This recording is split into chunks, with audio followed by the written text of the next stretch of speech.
হিন্দু মুসলমানের অঙ্কে যে আমাদের রাজ্যে ভোট হয়, সেই অঙ্ককে হাতিয়ার করে হুমায়ুন কবির দল গঠন করতে চলেছে।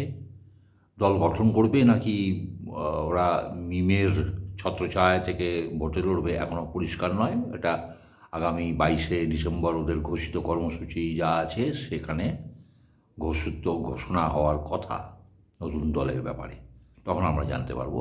তবে যেটাই হোক, আমি যদি ধরে নিই যে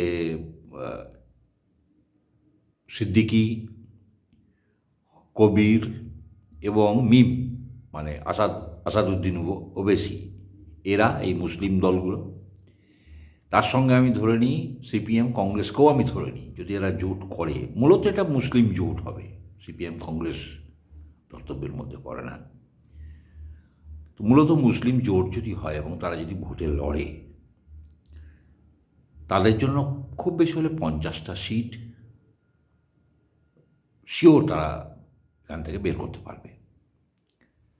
বাকি হুমায়ুনের হিসাবে যে 90টা সিট, তার মানে বাকি থেকে গেল আরও 40টা। এরকম সিট যেখানে 30% মুসলিম ভোটার, যেখানে 25%, 20%, 10% মুসলিম ভোটার, সেখানে কিন্তু এনারা ভোট পাবেন না। মুসলিম সমাজ অত বোকা নয়। মুসলিম সমাজ সেই ব্যক্তিকে ভোট দেবে যে জিততে পারবে। 20% ভোটে জিতবে না, এটা মুসলিম সমাজ খুব ভালো করে জানে। আপনারা দেখতে থাকুন, খেলাটা জমবে। এরপর যেখানে ধরুন 20%, 25%, 30% এই ধরনের ভোটার পার্সেন্টেজ রয়েছে, সেগুলোতে তৃণমূলের জেতার চান্স রয়েছে। কেননা সেই ভোটগুলো তৃণমূলের অবশ্যম্ভাবী ভোট, প্লাস কিছু লক্ষ্মী ভাণ্ডার লোভী, ভাতা লোভী এবং উচ্ছিষ্ট লোভী হিন্দু ভোটার আছে, যারা দিদিকেই ভোট দেবে।